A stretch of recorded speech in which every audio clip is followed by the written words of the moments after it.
Hello and welcome to TBC, the Board Crew, episode 7. I'm your host, Ben. I'm Bronson. And I'm Daniel, and we survived 7 episodes. Go us. Yeah. Look at that. We're still playing board games together. I know. The tables are still on their 4 legs. None have been flipped. And it didn't fade out like every other podcast after 3 episodes, you know? We've done it. Yeah. Wow, well, the future looks bright. Yeah, I can see us getting to 700, no problems. By next this. week. Yeah. It's our promise to you. No. The views of Daniel do not represent the Board Crew. So. What games are we talking about today, though, boys? Well, I'm going to be talking about Viceroy. Pretty indie game Uno. I'm going to be talking about an indie game called Yumcha. And I'll be talking about a solo game called For Northwood.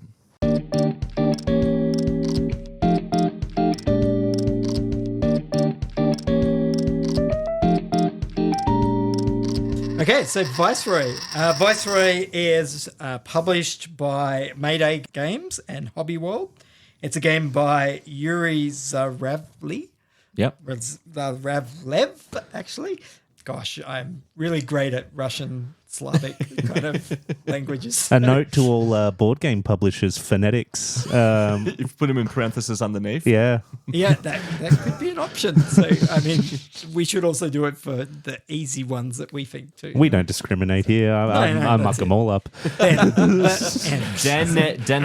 Is that how you say your name? Aaron. Okay, so Viceroy, this is a game where you're going to be building a tableau of cards. You're going to be building it in a pyramid. So you'll place your cards next to each other and then cards stacked on top of the next card. And all of the cards have like a little gem color off the top right, the top left, and on the base. And so as you're putting these cards in alignment, you're trying to get those little gems to match up so that, you know, it's all red and forms a little red circle, or maybe all green or all blue or all yellow. And depending on what level of the pyramid you place the card in determines the cost, but also the benefit. The higher up, the more it's going to cost, but the greater the benefit is. But everything has to be supported on lower levels. So you always have to have a card to the bottom left and to the bottom right of it. You can't sort of build a wonky pyramid. Although you can build 2 points. You can always try. Yeah, you can always try. You're just not allowed to by the rules. So, I mean, yeah. House rules. Yeah. Your mileage may vary, I guess. Pyramid can be a square. And so you're going to get gems by placing these cards, but usually you're going to be spending gems. And the way that you get cards is every round, 4 new cards are going to be laid out in the red gem spot, the yellow gem spot, the blue gem spot, and the green gem spot. And everyone has a shield, and you hide the number of gems that you've got. You will put a gem in your hand, just one of that color, and then you reveal it simultaneously with the other players. Now, if I put yellow, because I really want the card that's in yellow, and Bronson's like, well, yellow looked pretty good, I'm going to put that in. We both reveal our hand, and we're both sad because neither of us get that now, and we've wasted our yellow gem. We have to spend that still. Whereas Daniel put in blue, and he's the only guy that went for the blue one, so he takes that and runs with it. Sounds like a thing I'd do. Yeah. And so then Bronson and I put our hand in again with a new gem, which could be yellow again, and maybe we both reveal yellow again, and we're like, no, I thought you were going to change. I thought we agreed. Yeah. If we both do yellow, then I get to do yellow the next time. Yeah. No. And so we'd lose the gem again. That can go up to 3 times. If at the end of the 3rd time you've still failed, then you to do what's called a pass. Now, you can pass at any time. You can be like, well, I don't want any of these cards, or I can't afford to pay one of the gems. And so when you pass, you take 3 gems of your choice, which is quite nice. Mm-hmm. Now, obviously, to bid on the yellow one, you have to have a yellow gem. So sometimes you really do want the yellow or what's in the yellow column, but you can't get it because you don't have that gem. And at the end of each round, another 4 cards will be added, 1 to each color, even if that color wasn't taken. So let's say no one ended up getting yellow because Bronson and I just fought to the death for it. Next time there's 2 cards in the yellow column. And so now everyone wants that yellow Yellow's column. looking pretty good right now. Yeah, and so no one's going to get it again. However, if there's, say, 2 cards and 2 people bid on it. If they can come to an agreement about which of them gets which card, then you can split. But if there's 3 of you and 2 cards, then no one gets it. Gotcha. Or even if there's 3 cards and only 2 of you voted on it, you're not allowed to split unevenly. You both lose in that case and you get nothing. This is how politicians should vote on who's going to take the seats. Oh, you got a red gem. Yeah. I got a yellow gem. Does that mean we cancel each other out? No. One of us get a seat in the parliaments. So it's a basic sort of sets collection for the score. You're trying to get some magic scrolls and then you can get multipliers for the magic scrolls. Maybe you're trying to get just straight points. Some of them get points based on how many gems you've got. And then there's special lore cards that have special powers. They don't cost anything to play, but they tend to be very difficult to acquire. So I find this a really interesting game for 3 players. It's terrible at 2 because you either kind of both cancel each other out or you just ignore each other. Yeah, race to the finish. Yeah. You're kind of like, what's the use? 3 players is great because every turn there's going to be one of those 4 that's not taken, and then that gets juicier the next time. Yeah. So you got that chance of like, I'm going to fight you for that, but I know everyone wants that because now it's got like 3 cards on it. That would be really valuable. Yeah, right. 4 players is good. We played that just the other night, but it's pretty cutthroat because with 4 players and there's 4 cards, not everyone's going to get a card, but so often you're going to vote the same one as someone else. Okay, so you don't see any exercises in like a utilitarianism, the problem is you're not allowed to communicate beforehand with the bid. And so I might look and go, I don't think anyone's going to want that red one. Doesn't look like it's going to match them. So I'm going to go the red because that seems like the safe bet because it looks like, Bronson and Daniel both want the blue. But Bronson's looking at it going, looks like Daniel's going to want the blue. Yeah, right. I don't think anyone wants that red one. It looks like Ben might want yellow. So I'll build red too and then we'll be safe. And so both trying to be nice, we've bid red. Yes. And we screw each other over. So. That's where the conflict begins. Yeah. With friends. I was just trying to be nice, Ben. Why do you have to do that? Yeah. Why have you done this? You knew from the start of this I like red. Why'd you take them from me? So it is an interesting game as you're playing along. You're kind of building a bit of an engine, but you're also spending parts of it, and that sometimes sinking realization that you like, I just spent the last blue gem that I have, and then watching those cards flip up and going, the one in the blue column would be perfect for me right now, but I have 7 red gems and 4 yellow and 2 green and no blue, so I'm not allowed to bid on that blue column at all. But of course, the other players have no idea that you don't have any blue. Yeah. And so they're like, ooh, do I want that blue column? It doesn't sound like there are a lot of components in this game. Is that right? Or is there a ton of tokens that we're just not talking about? There's cards, there's chips, and then there's a whole heap of scoring things that go on top of the cards. So you can kind of look across the board to see, Bronson's scoring a whole heap of points for magic, or he's, Bronson. Dave is scoring extra points for red gems. And so to be able to kind of look at other people's board state and have a bit of an idea of what they might be bidding on is quite helpful. Yeah, right. Like I said, I do really enjoy this at 3 players more than 4. 4 is just a little bit too cutthroat. And 2 is horrendous. I don't know why they say you can play with 2. It's terrible. How long does an average game go for? Let's say 3 players. If you're at 3 players and you've all played before, I think you're looking at probably a 30 to 40 minute game. If we played with 4 players, of which 2 had not played before, I think it took us about an hour and a half to play. Including teaching? There was probably a 10-minute teach. Oh, okay. On top of that. So fast to teach then. Yeah, it's not a terribly difficult game to teach because the cards aren't particularly difficult. There's only a few symbols. It's only about 6 icons that you have to learn, and then that just flows in. Really, the strategy is trying to work out the best way to build your pyramid and when to build up and when to build out. Because you can build it infinitely wide. You can build it only 5 levels high. In the game that we played, only 1 player got to 5 levels. Yeah, okay. With his pyramid. Everyone else's pyramids were flatter because it's just really hard to build up to that 5th level. There's good rewards for it, but it's One of the things I do like is there's a lot of diverging strategies in this game. So you can choose, like, I'm going to build a big, tall pyramid and focus on those really high bonuses, but I'm not going to get many of them. Or Dave focused on building like a really small, compact pyramid, but it all synergized really well with itself. Or you can build like a really wide pyramid and just go like, I'm just going to take everything that I can get. That's going to depend a little bit on the bonus cards that you can get and put those into your pyramid. That will help determine the style that you want to build. Does it have expansions? Not that I'm aware of. I don't know. Okay. It is an older game, so there could be an expansion out there. It's probably something I should have looked up. Different colours. Hey, shout out, let us know. Yeah. This is the designer. This is your chance to plug. Yeah. That's Comment. it. Let's go for it. Come at us. Yeah. All right, that's Viceroy.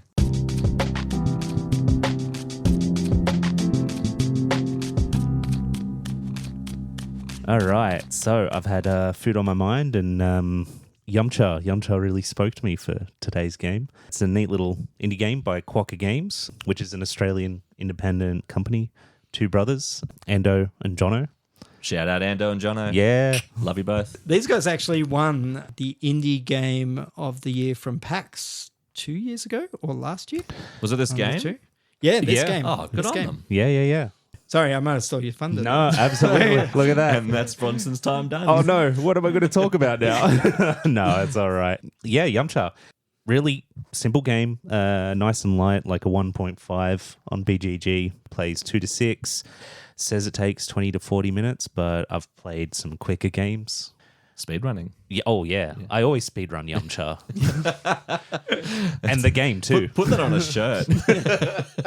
Yeah, so it's a card game with a deck and discard pile, and you have your own hand of 10 cards. Those cards are either going to be dim sum of differing ranks. You have desserts like the egg tart, or you've got some big ones like a prawn hargao, custard bun, all the classics from your favorite Yumcha experience. You've also got some cups of tea and takeaway boxes in case it's all just a little too much for you. Thank goodness for that. Yeah. Everyone loves a takeaway. Yeah, You put it yeah. in the fridge a little bit too long. And then, It's rare that I'm leaving Yumcha with takeaway. It's when it's all you can eat. When do you stop? When does the takeaway come in? well, hey, in this game you stop when you have 3 melds or 3 sets of one rank of dim sum, so like 3 small or 3 special, and a set of tea. So when you've got all of those 11 cards, you just lay them all out and you go, look at that. I've won this round, suckers. Eat up. Eat up. Yeah. That might be a house rule. I'll pay the bill. Actually, funny enough, yeah, that's the theme of this game is Really? the highest score, the winner of the game, gets the honor of paying the bill. Yeah. What an honor. And No, don't worry, guys. I've got this. I won. What's fun about it is that the scorecard is designed very much like my favorite Yumcha Places menu. It's so fun. Like, you've got little spots to stamp how many sets and what category they are. So if you're like familiar with the Yumcha experience, yeah, it's a pretty fun game. Is it a throwaway card, or do you write on it in whiteboard pen and you just rub it out? How does that work? Well, you know what? These days, I just write it on a little note, but I look at it and enjoy the aesthetic and scowl at anyone who dares put a pen anywhere near it. It's got a fair bit of room for a lot of plays Yeah. on that card. So For sure. you're not going to run out, that's 20, 30 games there? Yeah. Now, I don't want to take any sort of liability, though. It looks like you could probably do like a washable whiteboard marker kind of sitch, and if you got rid of it quickly, it wouldn't leave a stain. But Yeah. I really don't want to, like, please do not. Laminate it first. Yeah, maybe. laminate I don't it know. first. Yeah, Let's don't be fair. draw on my cards. Yeah, no, well, you can draw on your own. I just don't want to be like responsible if it doesn't come off. And, this guy, and Bronson this, from the board crew. yeah. Anyway, Pod crew ruined my Yumcha. People are just drawing over dumplings. I heard you can do this. yeah. Please, sir, stop writing on our menu. I don't know you. And so after a round, it's 4 rounds finishes the game, and you tally up people's score. Now, the tricky thing here is that you only really score in 2 situations. You've either finished the round and you get to score. That's awesome. Or you were clever and you got some takeaway boxes. How many takeaway boxes are in the deck? Well, you know what? I do not know. There are enough. I think it's like 3 or 4. Like if you see one, there's not many that you can get. But the trick with takeaway is that if you're doing takeaway, it's really hard to then win. Right, okay. Because that's going to take up some of your 11 cards, and you've got to make those 3 sets of free. So Right, and the and you obviously want to keep a lot of combos so you can multiply the points. So, Okay. So it's like, and where I think this game really excels at is it's leaning into the theme. You know, it's aesthetic. It's just like real life. If you have your eye on a takeaway box, like you're already accepting defeat. Do they do takeaway at Yumcha? Can you just go to Yumcha and then fill up this container that I brought from home with Yumcha and I'll pay you the amount? You know, some places you can do takeaway. Not the all you can eat one, but there's takeaway yum jar. let us know. I think we have some weekend plans now. I've got 3 containers at home. I mean, there's no yum jar where we live, so we're all sad pandas. I guess. There's like a famous Ralston. Yeah, Ralston. Don't has dox one. us. That's not. No, that's a trip to get out there. Oh, it's a lunch break. There and back. Yeah. Everyone who doesn't live in Bathurst has no idea what Ralston is. So. It's just think of a country town. It's in Australia. Done. Yeah. Now you know where. And It's a you know short what? distance for Australians. There might so even be Europeans, bad luck. You keep driving, you're there. You might even see a quokka. Probably not, because No. they're not regional. Okay, they're not- no. You see a quokka, you have gone too far. So it sounds like both of you have played this game. Ben, when did you play this? So I played this right after CanCon. The designers were nice enough to. It was either the designers or one of our distributors were nice enough to give us 2 copies of this. And I noticed quite a few people borrowing it and playing it over the weekend. And so after CanCon, I went to a little post CanCon party. This was one of the first games that we broke out because we were like, oh, Yumcha, it looks small, easy. We're going to whack it out on the table. There were 6 of us and we got stuck in. Yeah. How was it? I hated it. What? But it's so cute looking. Look at the aesthetics. It's a well, it's got great art. It's got a nice graphic design that makes it easy. I did find the rules a little bit clunky to read through. For a simple game, it felt like the rules were a little bit over-labored. Okay. Having said that wasn't a massive issue. So it turned out I had COVID the next day. So maybe it was just my COVID brain going like, oh, you know. Conflated the two. But honestly, I just didn't feel like there was a lot of choice in it. I was drawing a card and going, does this match a set? Does it not match a set? That made it pretty easy to determine whether I would take it. I will say there is a choice of, do I keep a takeaway? Because is it worth going for? Yeah. But especially, maybe this is part of the 6-player, the likelihood that you're going to win in 6-player is basically 0. So take the takeaway and get some points instead of 0 points for nothing. Yeah. You look at this egg tart and tell me you hate this game. Look at the smiley face on the egg tart. Like I said, the art is great. They have done a good job. And I think if you are in, Bronson's going to contradict me, I'm sure. But if you are into these light kind of, I'm trying to say this in a non-disparaging way. If you're into these light, more luck-based, go with the flow games, then I think there's something to love here. But for me, I just like having a little bit more agency in my game. Yeah. No, look, I totally agree with your summation of the type of game it is. Yeah, it's pretty light. It's pretty chill. It's not crunchy at all. I think it's a card game, but it's a party game. It's the kind of game that you could play with some friends who might not be as into board games as you, but hey, it fits in your pocket and you can bring it to Friday night dinner and hang out, and all of a sudden you're eating prawn hao and playing a game with cute little egg tarts. It is a delightful little box. Like, it's smaller than most card game boxes even. This is going to rival your Oink game sort of collection if you've got some of those. Oh, yeah. For small box size. And it doesn't feel forced because you can easily get it all back into the box. Yeah. This is a forced oversimplification, but I see this and immediately I think of, and maybe some other people think of it as well, it looks like Sushi Go Party. And it's a tinier version of it. Maybe it's Sushi Go Party goes for a few rounds, and it also has the accumulation of making your own yum cha, but grabbing it from a sushi tray and it's not actually yumcha. It's mostly sushi and things like that, isn't it? And Sushi Go train. And it reminds me of that immediately. That's just like my lizard brain going, oh, I've seen that before. This is a food game. Food game must be like Sushi Go Party. I mean, there's another Australian design. Yeah, so, yeah. Okay. Apparently, Australians love making games about sushi. The artwork is similar to Sushi Go.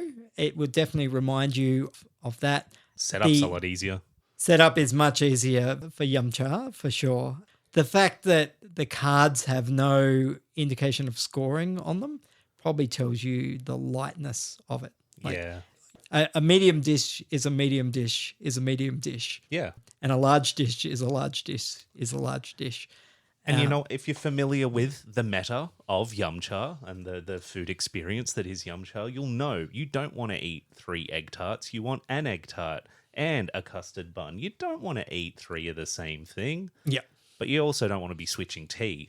That's mental. Have you tried to like have a chrysanthemum tea and follow it up with a pu'er? A what now? I might be a little more experienced with the. I love a good tea as well, and I've got to give props to the theme does come through really strongly. I just didn't feel there was a game backing that up. Yeah, I tell you what though, have either of you played Mahjong? Yes. No, one day I'm sure I will. I used to be the same way. It was like intimidating. I didn't really get it. But this is a really good game to play to get your head around Mahjong. Super similar in the way that you make melds and sets and like the order of turns. But unlike Mahjong, you don't need exactly 4 players to play this. That's true. His choices. Look, I would for melds and sets, I'd rather go something like Rummy Cub or Canasta. Or, you know, I'm down for those kind of games. I mean, Canasta's significantly heavier, but Rummy Cub's a pretty light game that I can play with like my 6-year-old niece, and she'll love it. Yeah. For sure. For sure. I could play Yumcha with her, and she would probably love it as well, but I wouldn't. Yeah. But hey, look, if melds and tricks and sets are your kind of thing and you're sick of looking at spades, clubs, diamonds, and hearts, and you want to look at some egg tarts with a smiley face, Who doesn't? Yumcha might be the game for you. That's it. At the very least, you can frame the cards. Just before we go, I'm going to ask each of you to rank it based on the 3 categories I've seen in the top of these cards, where there's top, big, and mid. Mid, well, And mid being the lowest in this situation because of the general terminology that's thrown around these days in the zeitgeist. Mid obviously meaning Yeah. So there's really good, or Average is bad. Yeah, average is bad at this point. Like, what do I think is on each? What's your ranking of it if you had to rank it between? Oh, right. big- How would I rank the game? Yeah, top, yeah. big, or mid? Tell you what, I'm thinking like, I think it's a chashu bao. You know, I think it's a special. And we all know what that Off means. the scale. There you go. Yeah. Thank you for sticking to the system. Barbecue pork bun Yeah, I for mean- the guilos. It's just one word is all I know. I'm also breaking the system and go, this would be like an appetizer. Okay. So we're all agreeing it's a top game. There we go. Guys, you gave it such a simple format. Trust a couple of board gamers to break the rules. I play my special power. Well, that was Yumcha. Yum cha. Yum.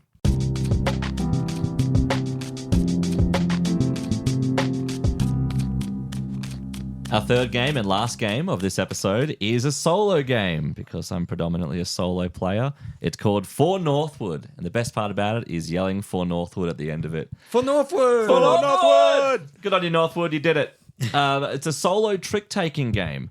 So, obviously, trick-taking games like Hearts, the classics, or even something like The Crew. Trick-taking games, that's a cooperative trick-taking game. This is a one-on-one. Just you versus yourself, basically, or you versus the game. So how it works is you are just a good kind of creature, and you are trying to unite all the creatures in the woods to join your cause for Northwood and protect Northwood. You want to be able to rally them up just in case there's some impending doom that ever happens. And the way you do that is by the most badass way ever, having conversations with them.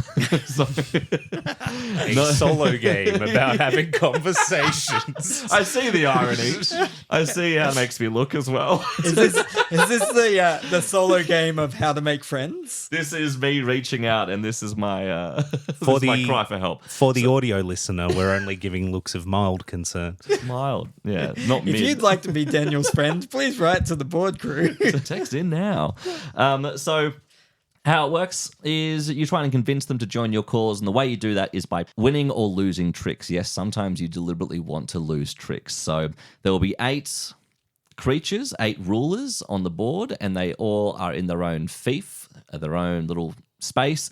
And you go and visit each one of them, and you're trying to convince them through conversation. And the way those conversations works is that you have a hand of cards up to 8, and they have the entire deck, and basically they will flip over a card, and then you have to try and beat or lose as a trick-taking game would be. So obviously there's a value on each card, and there's a suit on each card, as you would see in any standard deck of cards, except rather than spades and clubs, hearts and diamonds, you've got a yellow leaf, a blue eye, a black paw print, and a red flower. Those are your suits, and the values only go up to 8, from 1 to 8. And each woodland creature will have an exact amount that you need to win. So, for example, you've got the 8 creatures out there. One of them wants you to win 0 times. They do not want you to win in this conversation that you have with them.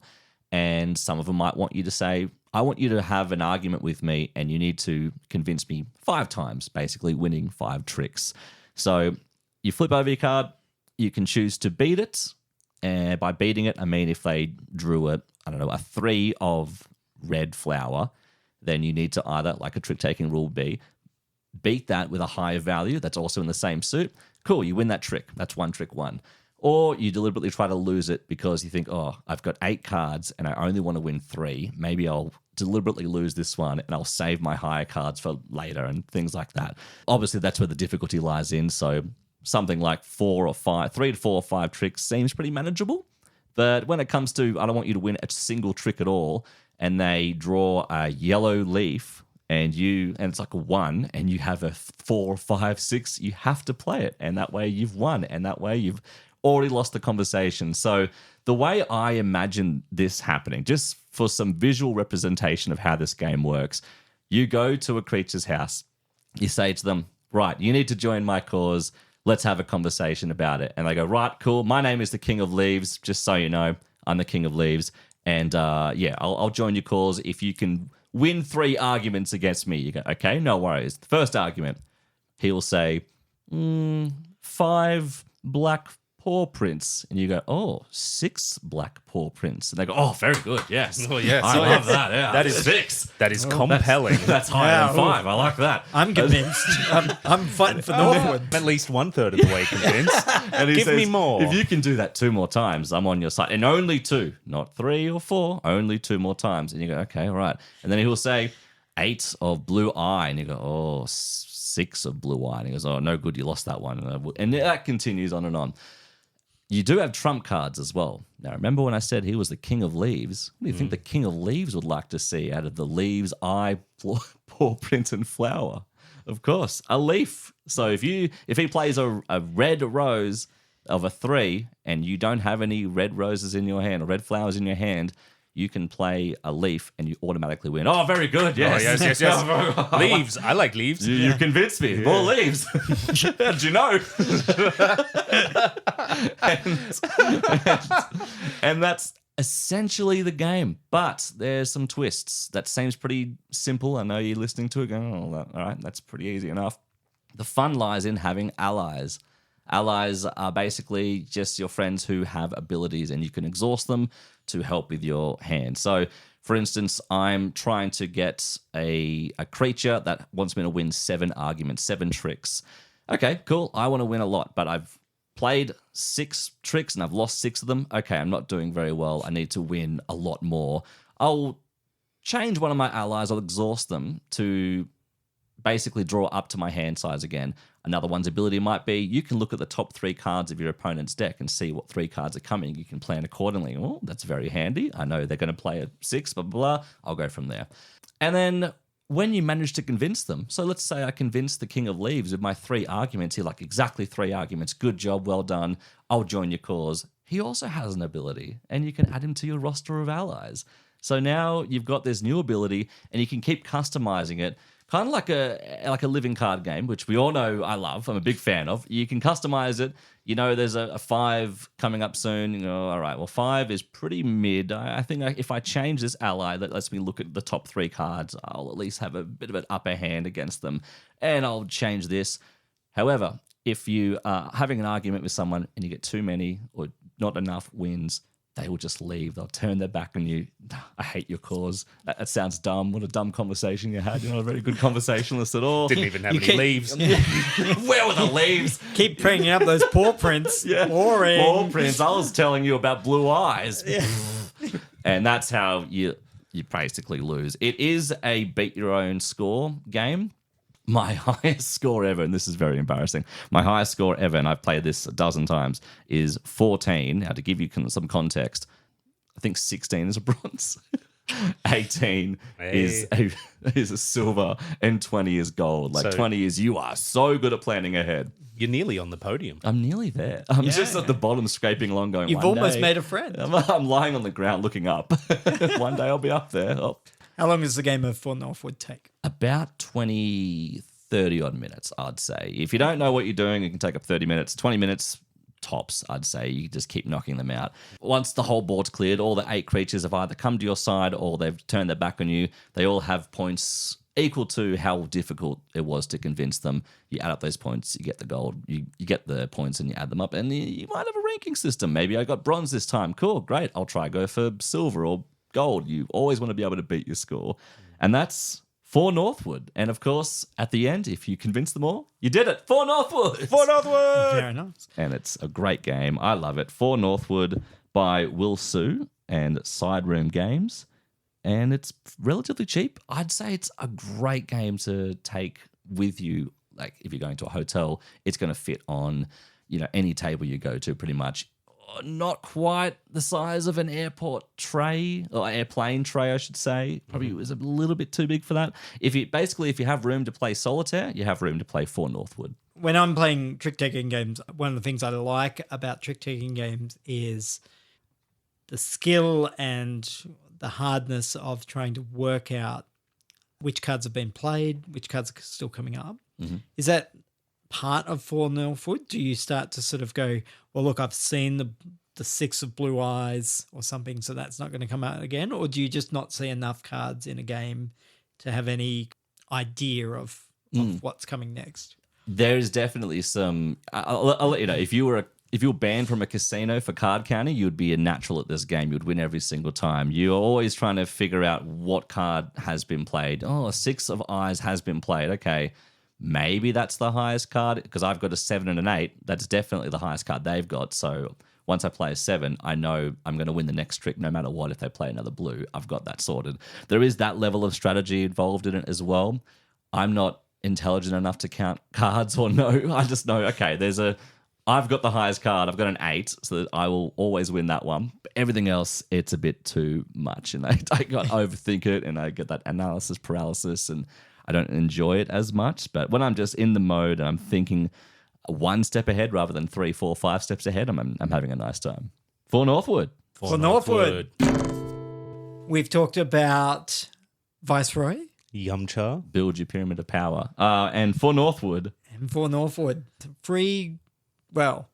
There's disagreement about whether there's 3 great games. Free games. Look at that. I met the monster that is Ben and was told to give a compelling argument to convince him on Yumcha, and it looks like I did not have the leaves to back that up. Well, because I'm a blue eyes guy, that's always what I'm going to go for. Red Rose is where I'm at. You were chucking leaves at me, and I'm like, nah. Hey, look, that's all right. More Yumcha for me.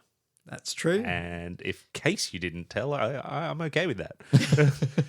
But hey, look, so you're not playing Yumcha. That's not what you're keen for. What game would you be keen to play? Gosh, I'm almost convinced to play a solo game. I love me a good trick taker. For Northwood. Yeah, For Northwood could be good. Yeah. I'm picking up what this King of Leaves is putting down. You Yeah. know what I'm saying? I might just find it super frustrating and be like, ah. One way to find out. I love it. I love it. It's like, it's absurd. It's fun. It's also, seems easy to grasp, difficult to master kind of. And you can play it in less time than it set us to set up the podcast. So It does. Hey, Yeah. not that we'll ever tell. No. But another thing is, it is deceptively cute. It is a cute looking game, but it is harder than it looks. yeah, I mean, both Northwood and Yumcha are Yeah. pushing the cute things. Yeah. Viceroy is not cute at all. It's yeah. Yeah. I mean, the guy on the cover has an axe and a beard and is not even looking at you. He's like head down. Yeah. But hey, it's a game for gamers. It's like Yumcha. That's a game it's a chill game, It's how you convince people to get into this I kind mean, of I've got some cute hobby. games that are for Yeah. gamers. Like, you wouldn't Ooh. want to. Oh, we can play that next time. Hey, sounds good. Stay tuned. I'm missing what's going on between the lines here. What are you playing next time? Yumcha? No, I'm not playing. I'm just saying I've got some cute looking games Oh, that right. are that are vicious. So Yeah. Well, thanks for listening. we look forward to getting bored with you next time. See ya.